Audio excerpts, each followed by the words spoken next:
Bienvenidos a Franja de Fe, Iglesia una y fiel, en misión hacia la Iglesia remanente. Estamos presentando una serie de programas titulada Ya llega nuestra liberación. Continuamos con el estudio bíblico profético de la abolición o supresión del sacrificio perpetuo y la instauración de la abominación de la desolación, parte 2.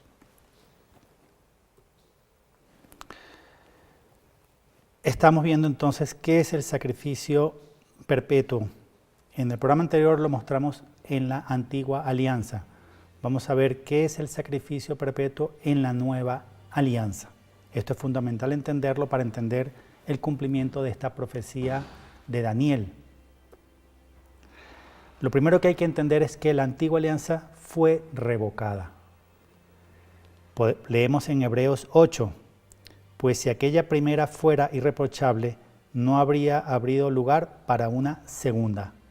Es decir, la primera alianza no fue irreprochable, fue más bien rechazada o incumplida, o no fue agradable a Dios, de manera que dio lugar a una segunda, tuvo que ser reemplazada. Dice a continuación, un poco más adelante, como ellos no permanecieron fieles a mi alianza, también yo me desentendí de ellos, dice el Señor. Y un poco más adelante dice, al decir nueva, declaro anticuada la primera, y lo anticuado y viejo está a punto de cesar. Esto es fundamental. La primera alianza sí fue revocada, y por eso tenía que suceder una segunda, tenía que ser sustituida por la segunda alianza. En su exhortación apostólica Evangelii Gaudium, Jorge Mario Bergoglio afirma que la antigua alianza no fue revocada. Como acabamos de ver, eso contradice la Biblia, es una herejía. ¿Por qué él afirma que la antigua alianza no fue revocada? Lo afirma para congraciarse con el pueblo judío. ¿Qué les está diciendo con esa afirmación?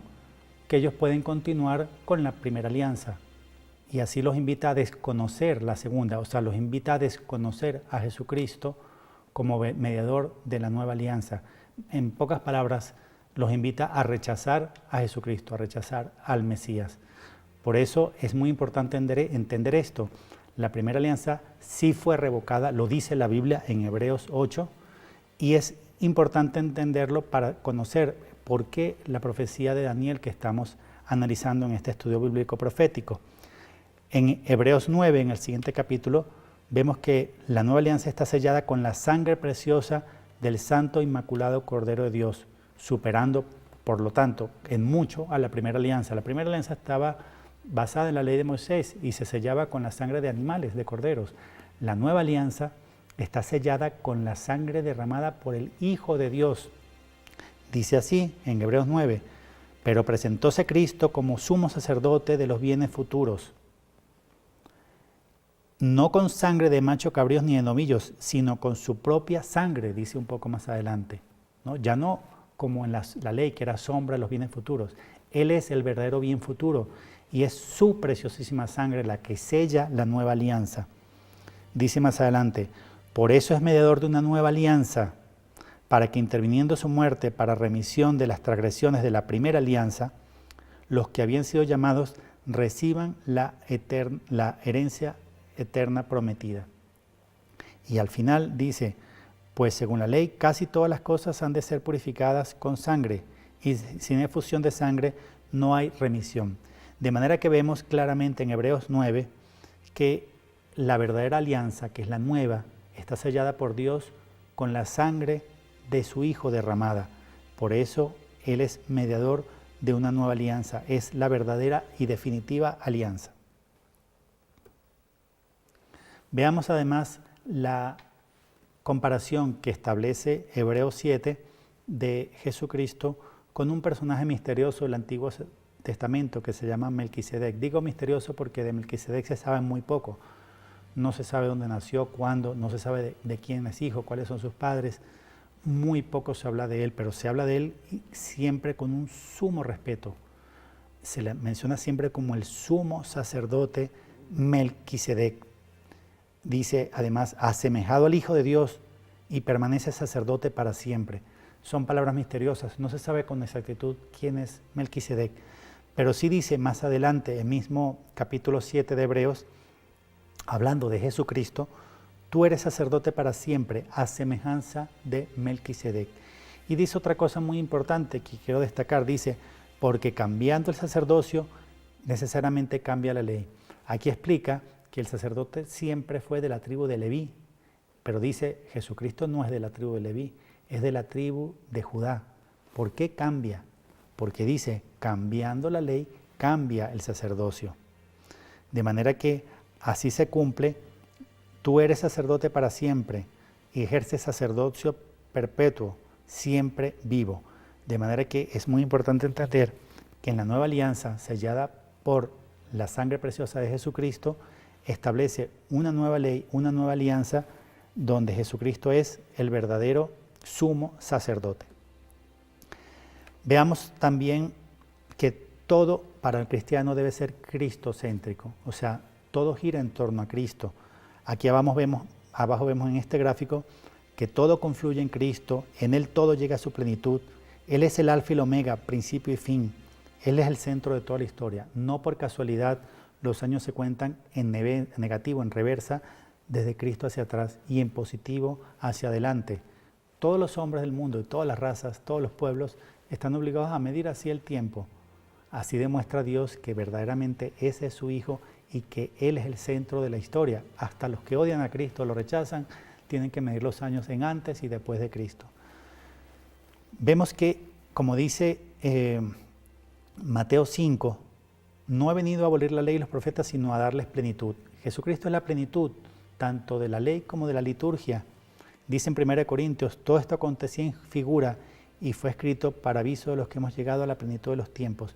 Todo lo que ocurría en el Éxodo, dice el apóstol San Pablo en 1 Corintios, era sombra y figura de nuestros tiempos. Y dice Hebreos 10:1, no conteniendo efecto la ley más que la sombra de los bienes futuros y no la realidad de las cosas. Es decir, todo lo que ocurría en la ley mosaica era sombra. Cuando se sacrificaba un animal, un cordero, ese cordero era sombra del verdadero bien futuro, el verdadero cordero sin mancha, Jesucristo. Vemos que en la Biblia el centro es Jesús, ¿no? Todos los profetas lo anunciaban. La ley era la sombra de Él. Todos los salmos, que también son proféticos, lo anunciaban. La sabiduría y los proverbios hablan de Él. O sea, toda la Biblia tiene a Cristo en el centro. También vemos que Él cumple una triple función, como lo explica muy bien el Catecismo de la Iglesia Católica. La triple función o rol de sacerdote, profeta y rey. Yo acompaño esta afirmación con citas bíblicas que lo sustentan, pero está muy bien explicado también en el Catecismo. También vemos que en el rito sagrado, en la liturgia, Jesucristo es al mismo tiempo sacerdote, víctima y altar, y lo acompaño con las citas bíblicas que lo comprueban. Por último, vemos que en la Santa Misa, todos los elementos que forman parte del culto a Yahvé, del culto a Dios, del nuevo rito de la nueva alianza, que es en este caso la Santa Misa, es Jesús, o sea, es decir, el pan y vino que se conviertan en su cuerpo y su sangre, ¿no? El cordero sin mancha que es sacrificado, no solamente fue sacrificado en el Monte Calvario, sino que cada día es sacrificado en cada Santa Misa, pues cada Santa Misa es la renovación del sacrificio del Calvario. No es una memoria o un memorial, como dicen nuestros hermanos separados, no. La Santa Misa revive el sacrificio de Cristo, se renueva en cada misa. Por eso es que nosotros no debemos participar de estas misas, o por lo menos acompañar estas misas en las cuales se baila, se aplaude, se hacen cosas que son desagradables a Dios, porque hay que entender que Cristo se está sacrificando en la Santa Misa. Al Padre Pío le preguntaban, Padre, ¿está bien aplaudir en la misa, cantar y aplaudir? Y él respondió irónicamente, sí, está muy bien. En el Monte Calvario también sus verdugos y los demonios estaban aplaudiendo. Con lo cual nos está diciendo sabiamente el Padre Pío que no podemos hacer de la liturgia un festín, una celebración con aplausos y bailes, porque hay que entender el valor de la Santa Misa, hay que entender que Cristo se está haciendo nuevamente sacrificado por nosotros, y en acción de gracias nosotros tenemos que amarlo, responderle, ofreciéndonos a nosotros mismos como, como sacrificio vivo y entender el verdadero valor de la Santa Misa. Si no lo entendemos, entonces no vamos a comprender el cumplimiento de esta profecía, que cuando sea suprimida la Santa Misa, cuando sea detenida la transubstanciación, se va a cumplir la profecía con todas las catástrofes y todas las consecuencias que vamos a explicar un poco más adelante. Vamos a una nueva pausa.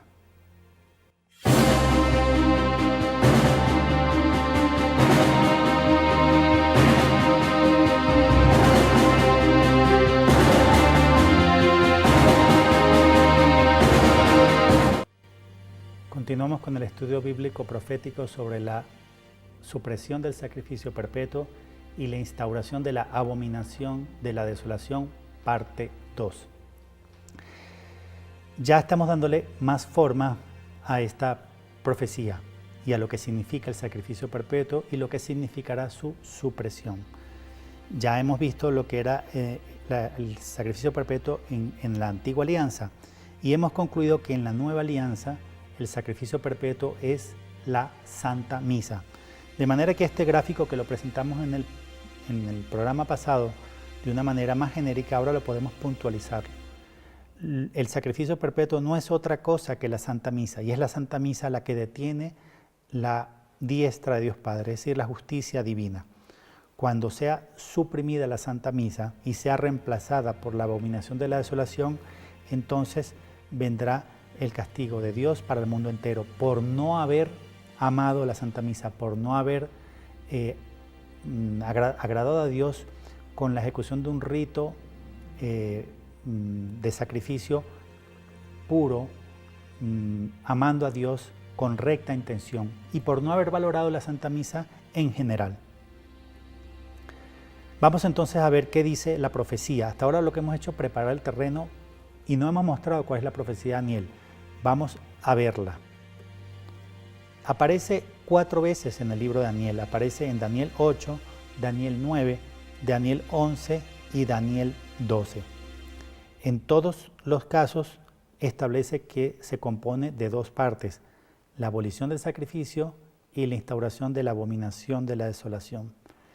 En algunos casos añade algunos elementos complementarios, por ejemplo, profanarán el santuario o ciudadela. Yo siempre que veo la ciudadela en la Biblia lo asocio al Vaticano. Para mí, cuando habla de profanar el santuario o ciudadela, es una profanación que ocurre en el Vaticano. Cuando habla la destrucción de la ciudadela, para mí se refiere a la destrucción que va a vivir el Vaticano, producto de la abominación de la desolación y como resultado de haber tratado con desprecio la ofrenda a Dios. Un elemento importante que lo destaco ahora aquí en color verde y con un círculo verde: en 3 ocasiones dice Daniel que se refiere al tiempo del fin. Es decir, no está hablando de esos casos de abominación que ocurrieron en el pasado. En el programa anterior resumimos 5 casos de abominación que podemos ver en la Biblia que ocurrieron, pero eran sobre la antigua alianza. La que profetiza Daniel para el final de los tiempos es la supresión del sacrificio perpetuo basado en la nueva alianza, es decir, es la supresión de la Santa Misa, la supresión específicamente de la transubstanciación. ¿Cómo llevamos a la misa al culto protestantizado y antropocéntrico de hoy? Es decir, ¿cómo se llegó a la degeneración de esas misas en las que se baila, se aplaude o no sé, se hace una veneración al dragón chino antes de la misa, como hizo el arzobispo Kupich, ¿no? ¿Cómo llegamos a esas misas sincréticas? ¿Cómo llegamos a estos, en algunos casos hasta abominaciones de misas? ¿Cómo se llegó? Porque esto no fue de un día para otro. Bueno, la historia toma más de medio siglo, yo la voy a decir, resumir muy rápidamente, pero partimos de la misa tridentina de San Pío V, que a su vez pues tenía mucho de raíz en lo que es la misa gregoriana del Papa San Gregorio Magno. El Concilio Vaticano II, el único cambio que introdujo es la posibilidad de llevar a cabo la misa en lenguas vernáculas, en lenguas autóctonas. Es decir, el Concilio Vaticano II no introdujo los otros cambios que a continuación voy a mencionar. Hay mucha gente que confundida o mal informada dice, por ejemplo, no, es que en el Concilio Vaticano II permitió la comunión en la mano, o comulgar de pie, o los ministros sagrados de la Eucaristía, o tantas otras. No, no. Y el que lo dice tiene que demostrarlo. El que lo dice, que es falso, obviamente es falso, pero el que argumenta que la comunión en la mano o los ministros de la Eucaristía fueron introducidos por el Concilio Vaticano II, pues que lo demuestre, que busque el documento y lo muestre donde dice eso. No, el único cambio litúrgico introducido en el Concilio Vaticano II fue la lengua de cada región, solamente eso. Lo que pasa es que, como sabemos, había una presión modernista tan grande en esa época que se aprovechó lo que se llama el espíritu del concilio para comenzar a introducir cambios y cambios y más cambios. Entonces, los primeros cambios de la liturgia comenzaron después del concilio, entre el año 65 y el año 67. Y el nuevo misal romano, llamado la misa Novus Ordo, comenzó a reproducirse y a distribuirse a todos los países del mundo entre 1969 y 1970. Esa nueva misa es una misa que, si bien perdió algunas de las cosas que tenía la misa de San Pío V, sigue siendo una misa válida. O sea, la misa Novus Ordo es una misa válida, ¿no? Lo que la hace abominable no es la misa Novus Ordo en sí, sino las cosas que voy a decir a continuación y que se introdujeron a lo largo de 50 o más años. Entonces, ¿qué comienza entonces después de que sale el nuevo misal Novus Ordo? Pues se quita la misa ad oriente, ¿no? La misa de cara a Dios, ahora es de cara al pueblo, porque ya Dios no está en el centro de liturgia, ahora el centro es el hombre. Se quita el último evangelio de San Juan, que se leía al final terminando la misa de San Pío V. Se quitan los cantos gregorianos. Se introducen canciones del mundo, canciones mundanas. Se quita el sagrario del centro de la iglesia, o sea, ya no está en el centro del ábside, sino a un costado o en una capilla aledaña, ¿no? El sacerdote comienza a introducir sus propios cambios, ¿no? Al gusto del propio sacerdote. Eso no se puede hacer. La liturgia tiene que ser respetada exactamente como está en el misal. Ningún sacerdote tiene la potestad o la autoridad de cambiar la liturgia. Ningún sacerdote. Si el sacerdote quiere hacer cosas innovadoras, distintas, hacer comentarios o lo que sea, tiene que hacerlos antes de la misa o después de la misa, pero la misa como tal, la liturgia, no se puede alterar. Después se quita la oración de San Miguel Arcángel, que también se hacía al final, gravísimo. Los sacerdotes comienzan a introducir cambios también en sus vestiduras, a no salir con todo lo que debe colocarse el sacerdote. Comienza la música con palmoteo, ¿no? Porque así es más entretenido, ¿no? Mientras los cantos vas aplaudiendo, o se introducen instrumentos del mundo como la guitarra eléctrica o la batería para que así hacemos la misa más entretenida y así venga más a mi misa que a la otra que es más aburrida. Entonces convertimos la misa pues en una obra de teatro o en alguna otra cosa. Se quita el crucifijo del centro, se reemplaza por un resurrexit, que en algunas partes más que un resurrexit, más que un resucitado, parece un Lucifer pretendiéndose montarse arriba de Dios. Se quita la aspersión con agua bendita en la misa, el incienso para incenciar el altar, la ofrenda o la palabra. Comienza la comunión en la mano y la comunión de pie. Se introducen los ministros extraordinarios de la Eucaristía. Terrible, terrible, una cosa no querida por Dios, no aprobada por Dios, un invento humano para desacralizar la Eucaristía. Después, nadie sabe ni entiende cómo lo de extraordinarios deja de ser y se convierten en extraordinarios. Se llaman extraordinarios, pero son tan ordinarios que en algunas misas yo he visto que el sacerdote se sienta mientras los ministros reparten la comunión. ¿Qué tiene eso de extraordinario? Nada. Lo hacen aunque vayan a comulgar 10 personas. ¿Qué tiene eso de extraordinario? Nada. Es el demonio burlándose de nosotros y nosotros cayendo en la trampa del maligno. Después se introducen los acólitos o religiosas impartiendo la comunión. La gente se siente digna, ¿no? Yo sí tengo la autoridad para tocar el cuerpo de Cristo, yo sí soy. Entonces comienza también el ego, ¿no? Comenzamos a sentirnos dignos. Solamente el sacerdote, el obispo o el diácono debidamente ordenado, con la imposición de las manos de un obispo, tiene las manos consagradas para tocar a Cristo en la Eucaristía. Nadie más. No importa que sea la religiosa más santa del mundo. ¿Tú crees que la Madre Teresa de Calcuta, una de las más grandes santas del siglo XX, agarraba a Cristo en la Eucaristía? Pues no, la Madre Teresa de Calcuta dijo que el peor mal del mundo era la costumbre de recibir a Cristo en la mano. Mira que ella ya ha dicho el peor mal del mundo. No vivió ella tan cerca del mal, de la pobreza, ¿no? Del sometimiento del hombre. No vivió ella el dolor de las zonas más pobres del mundo para que haya dicho que el peor mal del mundo no es todo eso, sino comulgar en la mano. Entonces, eh, ninguna persona, por más santa que sea, puede tocar a Cristo en la Eucaristía. No lo hubiera hecho el más grande de los santos, a no ser que sea, obviamente, sacerdote. Después comienzan los bailes en la Santa Misa, así es más entretenido todavía, ¿no? O espectáculos tipo carnavalescos. Se quita partes importantes de la misa, a veces se quita el yo confieso, a veces se quita el gloria, a veces el credo. Obviamente no todos los días corresponde o en todos los tiempos litúrgicos, pero a veces correspondiendo un domingo o un día donde toca hacer el yo confieso, el gloria o el credo, pues se elimina.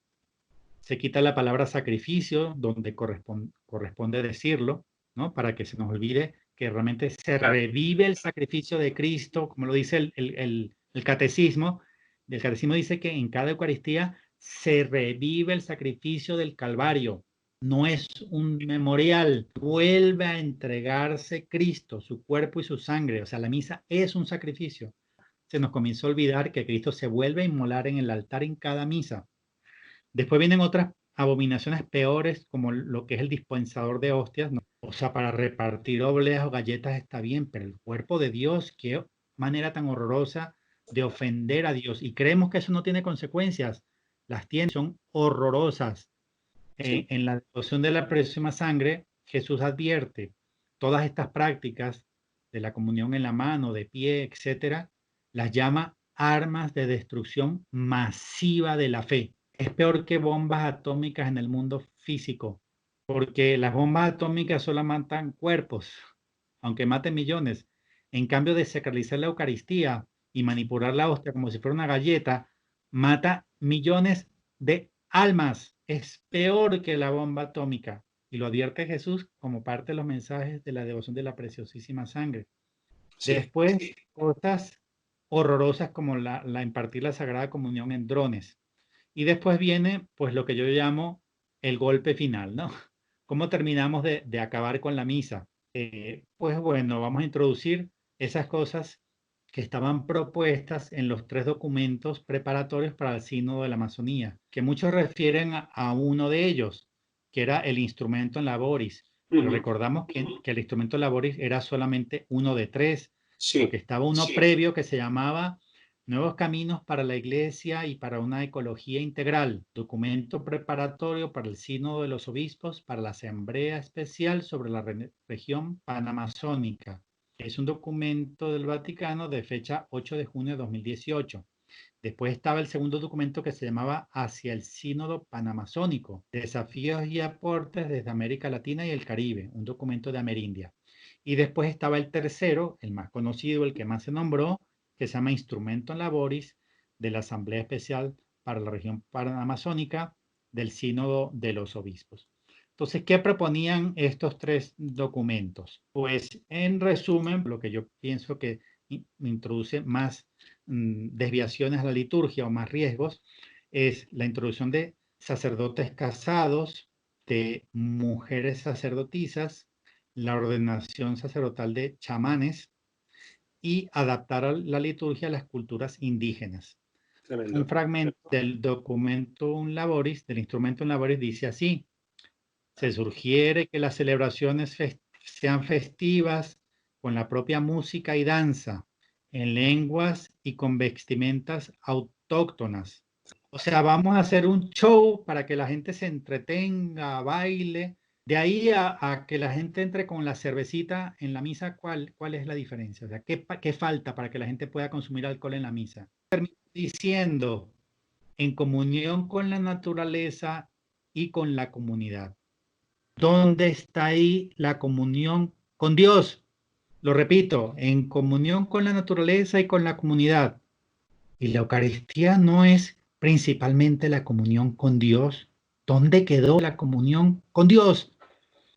Y termina diciendo, una liturgia que responda a su propia cultura. O sea, ya no se trata de llevar el cristianismo a los paganos, a los indios, a las culturas lejanas. No, ahora se trata de opacar el cristianismo y de tomar danzas, ritos, chamanes, ¿no? Enriquecer al cristianismo con esa cultura. Enriquecerlo no, es opacar el cristianismo exaltando ritos o danzas o oraciones paganas, quién sabe si en algunos casos hasta satánicas.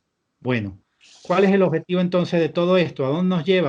Nos lleva a la suprensión de la transubstanciación. Es decir, va a llegar un momento en el cual Dios ya no se va a hacer presente. Lamentablemente, Dios, cuando se hace una misa con las palabras correctas de la consagración y con las especies correctas, se hace presente a pesar de la burla, o sea, a pesar de ese rito tan antropocéntrico y tan poco agradable a Dios. Dios, por amor a los que comulgan, por amor a los que tienen fe, se hace presente en esa misa. Pero va a llegar un momento, y a eso nos lleva la profecía de Daniel, de la abolición del sacrificio perpetuo y de la abominación de la desolación, va a llegar un momento en el cual efectiva y verdaderamente ya no se va a hacer presente Jesús en esa Eucaristía. Y la gente se va a parar a comer un pedazo de pan, dando cumplimiento pleno a la profecía de la abominación de la desolación. Todo esto fue previsto, fue planificado, fue diseñado por los principales enemigos de la Iglesia Católica, los protestantes, los comunistas y los masones. Pues ellos comprendieron mejor que nadie, mejor que nosotros los católicos, que para destruir la Iglesia Católica debían acabar con la Santa Misa. Y para ejemplificar esto que acabo de decir, lo voy a poner en palabras de Martín Lutero. Abro comillas.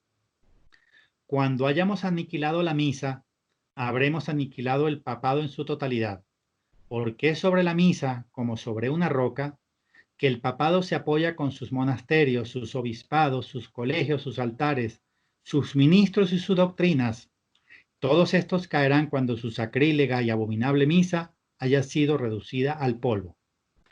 Este hereje, este enemigo de la Iglesia Católica, Martín Lutero, comprendió muy bien que para poder, digamos, exteriorizar, concretar, materializar el odio que tenía la Iglesia Católica y para poder destruirla, tenía que comenzar por destruir la misa. O sea, él habla de reducirla al polvo. Él está diciendo a todos los enemigos de Cristo, contemporáneos y futuros, ¿ustedes quieren acabar con la Iglesia Católica? Ok, la vía es reducir al polvo la misa. Este grito protestante fue entendido muy bien por los comunistas y por los masones y dijeron, claramente hicieron un plan, ok, tomemos la enseñanza de este gran Lutero, este gran pobre condenado al infierno, el ángel de la guarda de una monjita de apellido Michelin. Dios le permitió que la llevara al infierno y le mostró a Lutero cómo los demonios alrededor de él y uno le clavaba eternamente un clavo en la cabeza, el clavo con que supuestamente clavó sus 95 tesis. Bueno, entonces, ¿qué hicieron los que entendieron este grito de odio de Lutero? Dijeron, pues vamos a destruirla. Y lograron su objetivo cuando Aníbal Bugnini, masón, ¿no? Es puesto para liderar la reforma litúrgica. ¡Qué desastre! ¿Y qué hace él? Crea una comisión formada por 9, de la cual 6 eran protestantes. Claro, lo que hicieron fue introducir los cambios que apuntaban hacia allá. No lo hicieron de un golpe, porque no significa que la misa Novus Ordo sea inválida. No significa que lo hayan hecho de un día para otro. Lo que estoy resumiendo es que esto tomó medio siglo, pero fue Aníbal Bugnini el principal artífice, este masón, que de hecho estaba en la lista Pecorelli, confirmado masón, introdujo los cambios que poco a poco y durante medio siglo llevaron a esa misa actual que es protestantizada y antropocéntrica. Entonces, ¿la misa Novus Ordo es válida? Sí es válida. ¿Cristo se hace presente? Sí se hace presente, pero cada vez sufriendo más. Porque ¿cuánto no puede sufrir Cristo en una misa en la cual en lugar de adorar a Dios se convierte en un show, en una bailadera, en una aplaudidera o en lo que sea. ¿Cuánto no sufre Cristo cada vez que se le imparte con manos no consagradas, se le recibe en la mano, se caen partículas al piso? Cada una de esas partecitas tiene a Dios enteramente en cuerpo, sangre, alma y divinidad, y después pasa la gente y la pisa. No hay nadie que sufra más en esas misas que el mismo Cristo. Y aún así, tanto nos ama que se hace presente para que quien comulgue con fe lo pueda recibir. Pero va a llegar un punto en el cual se cumple, se da cumplimiento pleno a la profecía de Daniel y se convierte ya en la abominación de la desolación, que falta seguramente muy poco para ello, en la cual ya no se hará presente. Vamos entonces a ver cuáles son las consecuencias de detener la transustanciación, es decir, de detener la Santa Misa de acuerdo al rito de la Nueva Alianza. Vamos a ver qué significa el día de Yahvé, el día que se desata la cólera divina. Hay muchísimas referencias bíblicas sobre el día de Yahvé y las consecuencias que trae. Hay cantidad de citas. Sería imposible leerlas todas en un programa tan corto, pero básicamente en resumen habla de grandes terremotos, ¿no? Habla de la inversión del eje de la tierra y habla del vuelco de los mares sobre las costas. Es decir, como consecuencia de la supresión del sacrificio perpetuo de la nueva alianza, es decir, como consecuencia de un pecado contra la Santa Misa, que es un pecado gravísimo contra Dios, la humanidad entera va a sufrir consecuencias terribles. Como digo, no hay tiempo para leerlas todas, yo más bien me voy a enfocar en 4 citas bíblicas y voy a demostrar, entre otras cosas, que como resultado, como consecuencia de este pecado contra Dios, contra la Santa Misa, el eje de la tierra girará 180 grados. La primera demostración la quiero dar en Isaías 24. Muchos refieren a Isaías 24 como el Apocalipsis de Isaías, porque resume muchas de las cosas que después están puntualizadas con más detalle en el libro del Apocalipsis. Lo primero que dice es que se han alargado las caras, ¿no? Los rostros, ya la alegría ha desaparecido, el júbilo ha sido arrancado de la tierra. Y lo dice ¿por qué?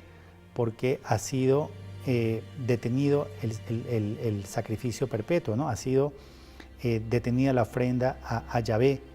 Y dice así, como consecuencia, dice, sacudida se bambolea la tierra, vacila la tierra como un borracho, se bambolea como una cabaña, pesa sobre ella su rebeldía, cae y no volverá a levantarse. Miren qué lenguaje tan misterioso. Para que algo caiga tiene que estar definido un piso, un suelo, ¿no?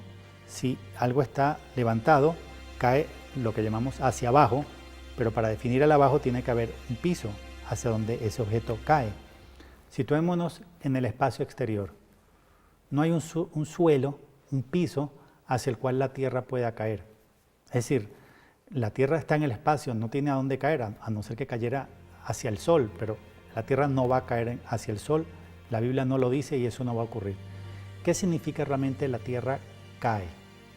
Lo que puede caer es el eje de la tierra.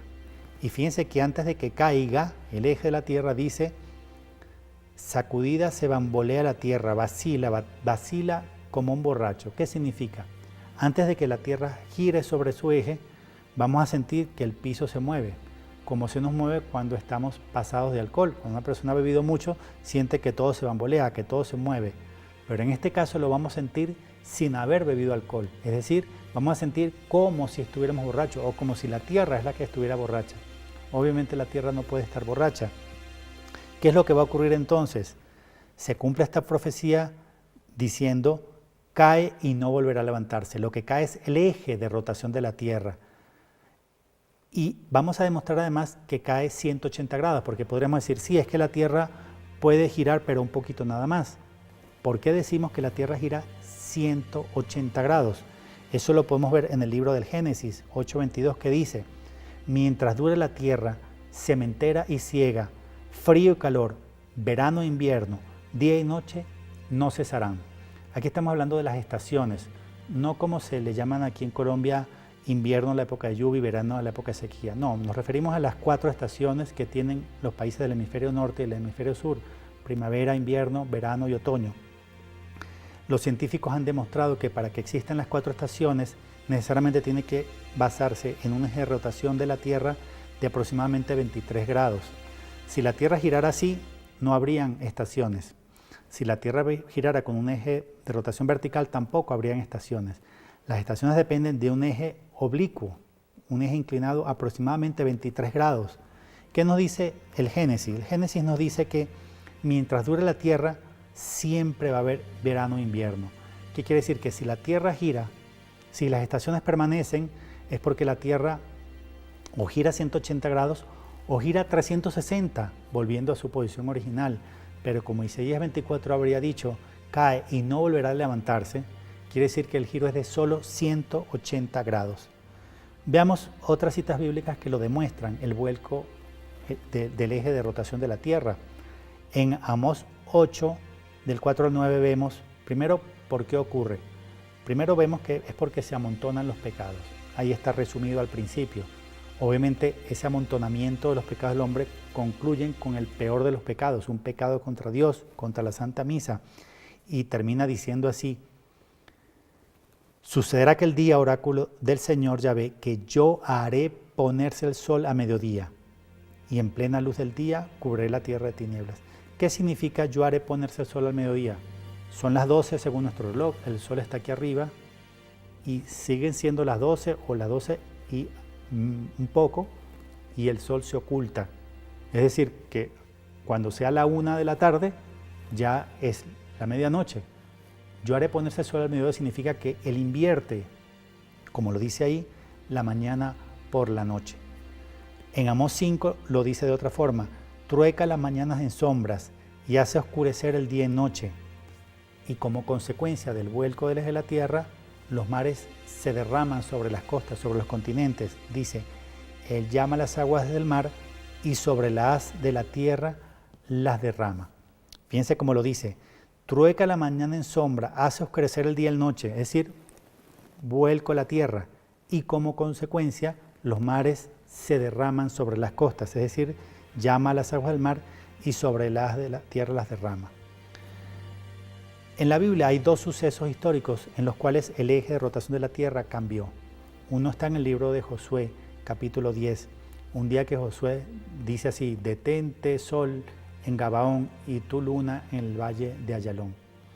Eso lo dice para poder alargar el día y derrotar a todos sus enemigos. Y dice la Biblia que nunca Dios había obedecido la voz de un hombre de esa manera tan impresionante. Dios le hace caso a Josué y detiene el día, dice la Biblia, por casi un día. Quiere decir que ese día, que de 24 horas, se convirtió en un día de casi 36, porque tardó casi 12 horas en ocultarse el sol. Notemos que en el caso de Josué fue una rotación, como la que va a ocurrir, pero en sentido inverso. En tiempo de Josué, como lo puse aquí en esta nota abajo, el día se alargó casi 12 horas, es decir, la Tierra rotó 180 grados y un día se convirtió en casi 36. En este evento futuro, la inversión es en sentido contrario. Un día se acortará casi 12 horas. ¿Hay alguna prueba arqueológica de que en el pasado la Tierra haya estado con el eje invertido? Sí la hay. Los invito a investigar sobre el disco de Nebra, hallado en Alemania y datado con carbono 14 y argón potasio como a una época anterior a Josué.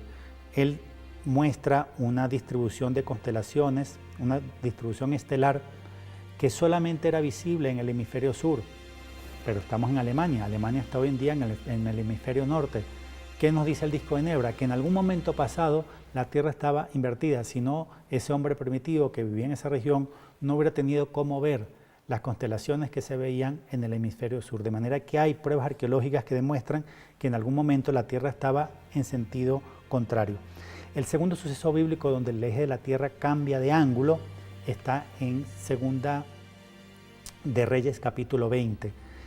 Isaías le profetiza al rey Ezequías que no moriría, él está enfermo de muerte, y que el rey de Asiria no lo iba a derrotar. Y Ezequías le dice: ¿qué pruebas me das de que ese mensaje tuyo viene de Dios? Y le dice Isaías: había un reloj de sol y le dice, ¿quieres que la sombra avance o retroceda 10 grados? Ezequías le dice, es muy fácil que avance, porque avanzar igual va a avanzar con el paso del tiempo. No, yo quiero que la sombra retroceda. Y la sombra retrocede 10 grados, que son aproximadamente 40 minutos. Es decir, hubo un reacomodo del eje de la Tierra. De manera que hay dos sucesos bíblicos en el cual el eje de la Tierra cambia de posición. Dos en el pasado y hay uno en el futuro, que es el que estamos demostrando. Como resultado de la abominación de la desolación, el eje de la Tierra se invertirá 180 grados. Hay otra cita bíblica que también lo demuestra, está en Jeremías capítulo 51, comienza diciendo, retiembla la tierra y da vueltas. Digo, una profecía bíblica que dice que la tierra da vueltas, pero es que la tierra ha dado vueltas siempre y por siempre seguirá dando vueltas. Me refiero a su movimiento de rotación, la tierra siempre da vueltas. Entonces, ¿por qué dice una profecía de Jeremías que la tierra retiembla y da vueltas? No puede referirse al movimiento de rotación, porque eso no es profético. Quiero decir, yo también puedo profetizar que mañana la Tierra seguirá rotando, ¿no? Es decir, cualquiera sabe que la Tierra dentro de 10 días o dentro de un año va a seguir rotando. Aquí se refiere a otra rotación, si no fuera algo profético de Jeremías. Se refiere a una vuelta en otro sentido, o sea, es el eje de la Tierra el que está dando vuelta. Y de hecho termina diciendo, subió contra Babilonia el mar, por el tropel de sus olas quedó cubierta. O sea, así como lo vimos en el libro de Amós, que como consecuencia del cambio del eje de la tierra, los mares se vuelcan contra las costas, aquí sucede lo mismo. Y la última que pongo para completar esta parte es la de Isaías que ya mencioné, que dice claramente, la tierra cae y no volverá a levantarse. Significa que una vez que la tierra gire 180 grados, así se va a quedar. Es decir, el hemisferio sur se va a convertir en el hemisferio norte. Si hoy en día el sol sale por oriente y se oculta por occidente, después de que esto ocurra, el sol va a salir por occidente y se pondrá en el oriente.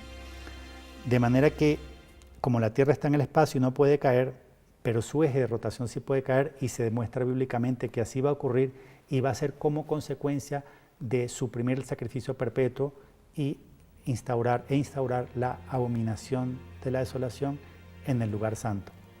Vamos a una pausa.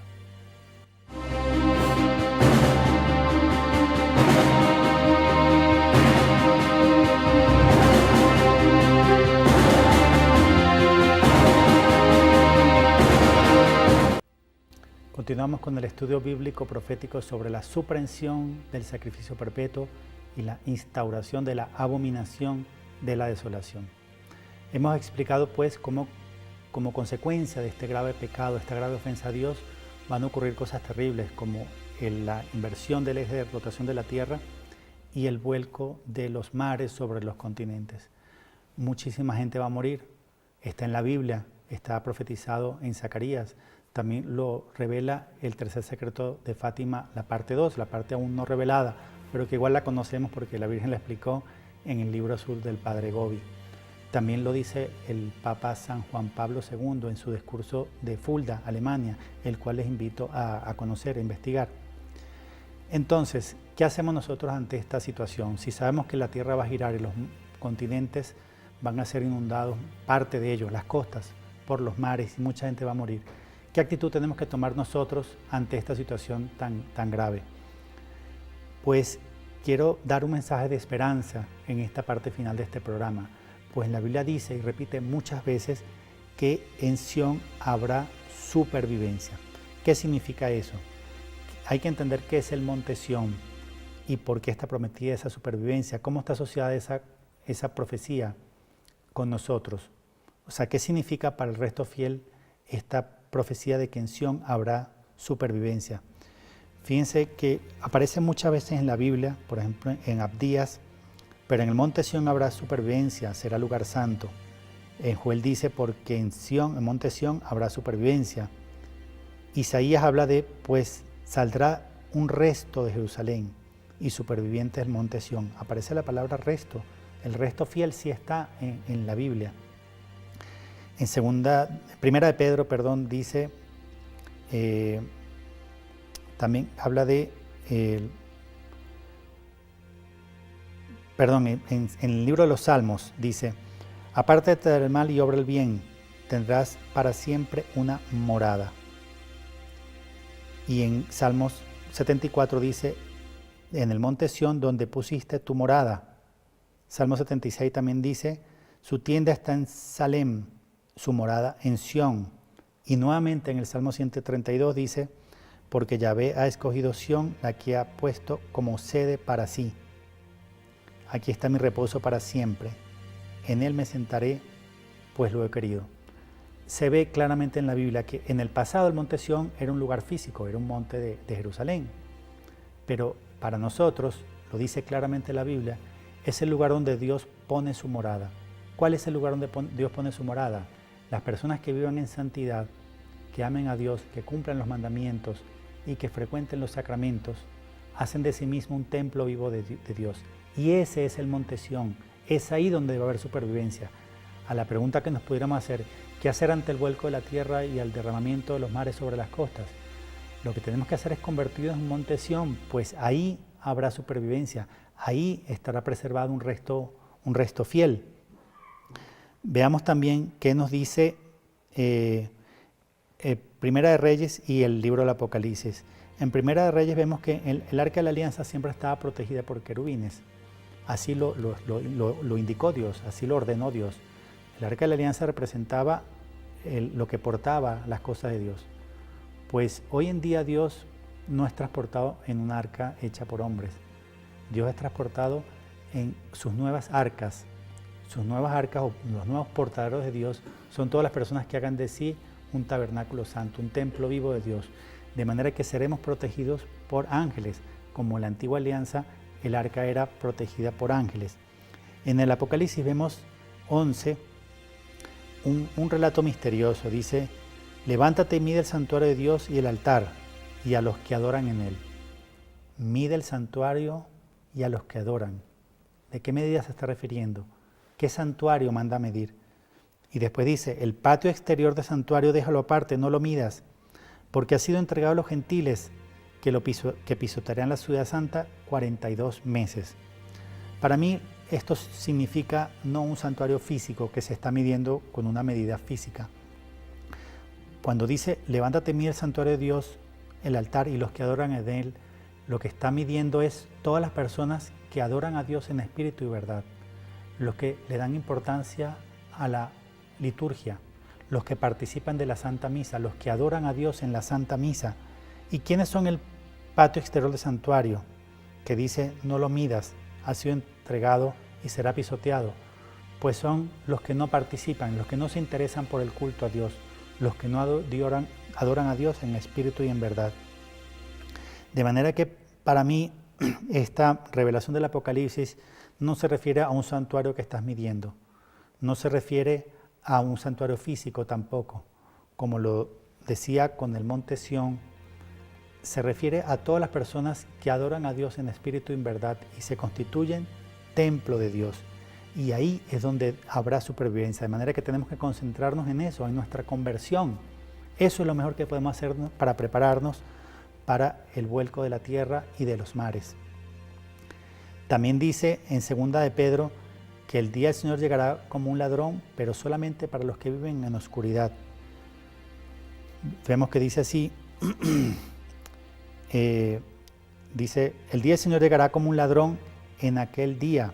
Los cielos con ruido ensordecedor se desharán, los elementos abrasados se disolverán, y la tierra y cuanto ella encierra se consumirá.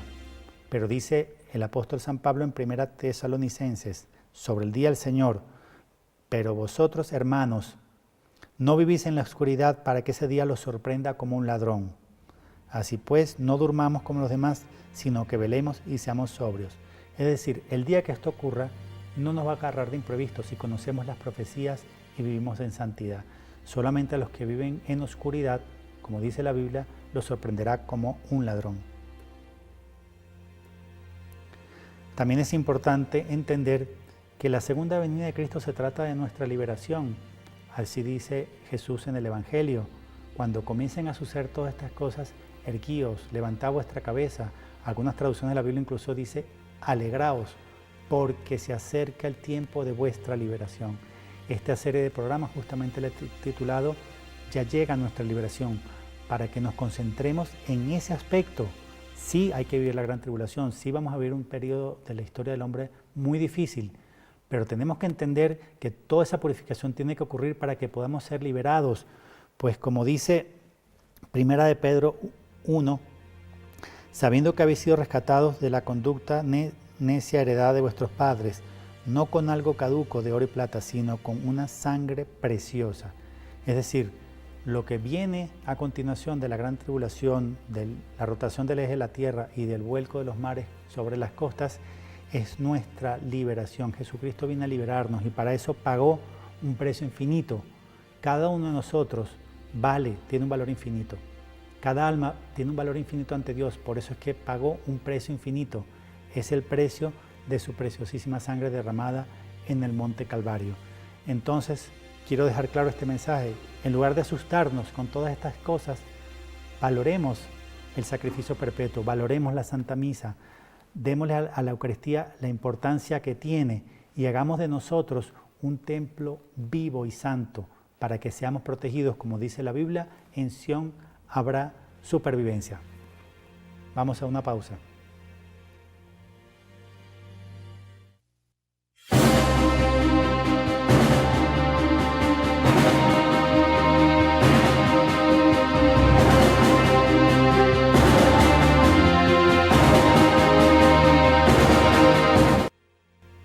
Continuamos con el estudio bíblico profético sobre la suprensión del sacrificio perpetuo y la instauración de la abominación de la desolación, parte 2.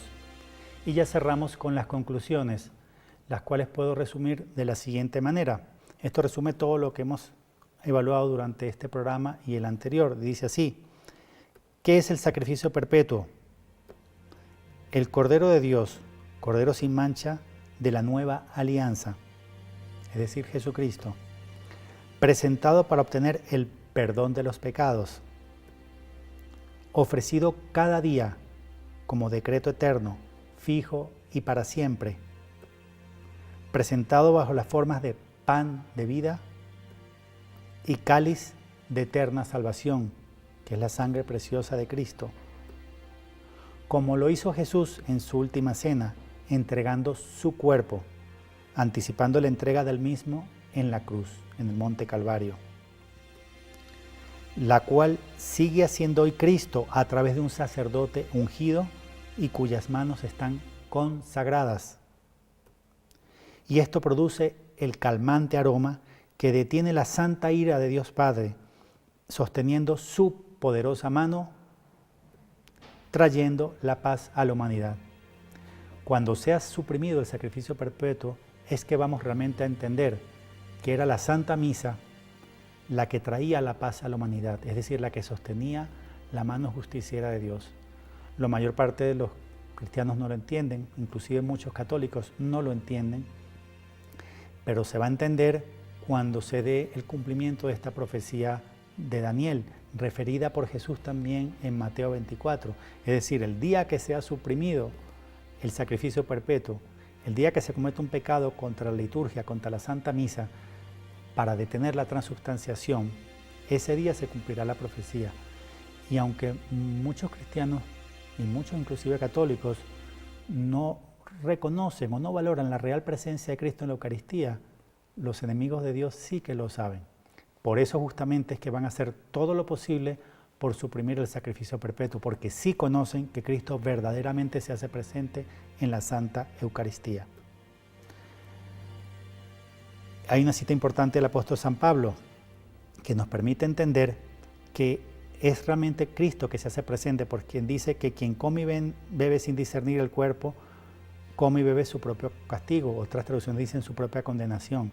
Si se tratara de pan y vino, no podría uno, por comerlo indictamente, comer su condenación. Si está asociado a la condenación eterna, es porque se trata de la real presencia de Cristo en la Eucaristía.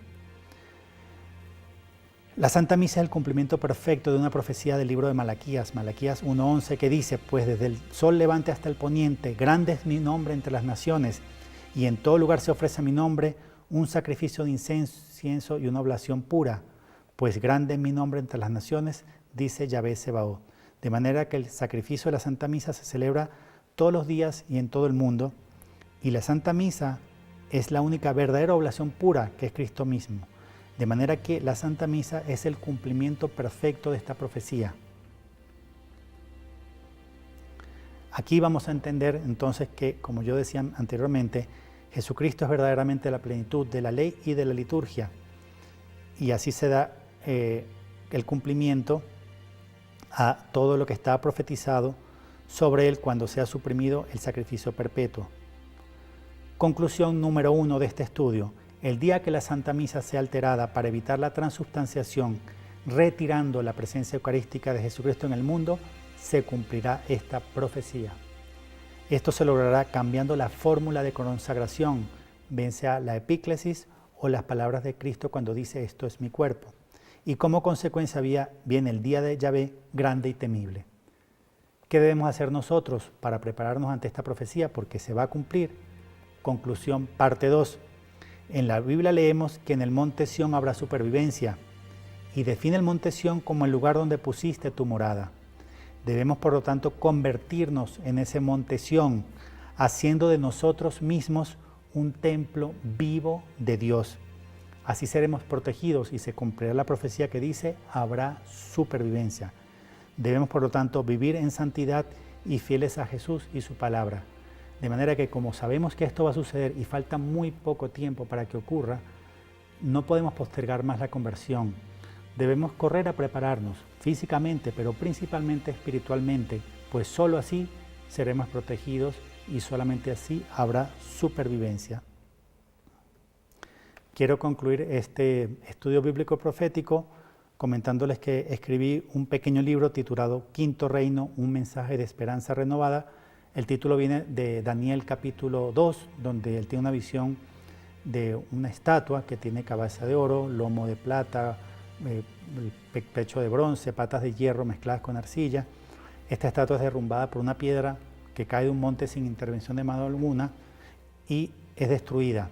El sueño lo interpreta Daniel y le habla que esas 4 partes de la estatua son 4 reinos que serán derrotados por una piedra que cae y son reemplazados por un nuevo reino, un reino que no pasará, un reino eterno. Ese es el que yo llamo el quinto reino, el reino de Cristo en la tierra. Resume todos los estudios bíblicos proféticos sobre los que he trabajado. Gracias a todos y cerramos con esto este estudio bíblico profético sobre la supresión del sacrificio perpetuo. Hasta luego.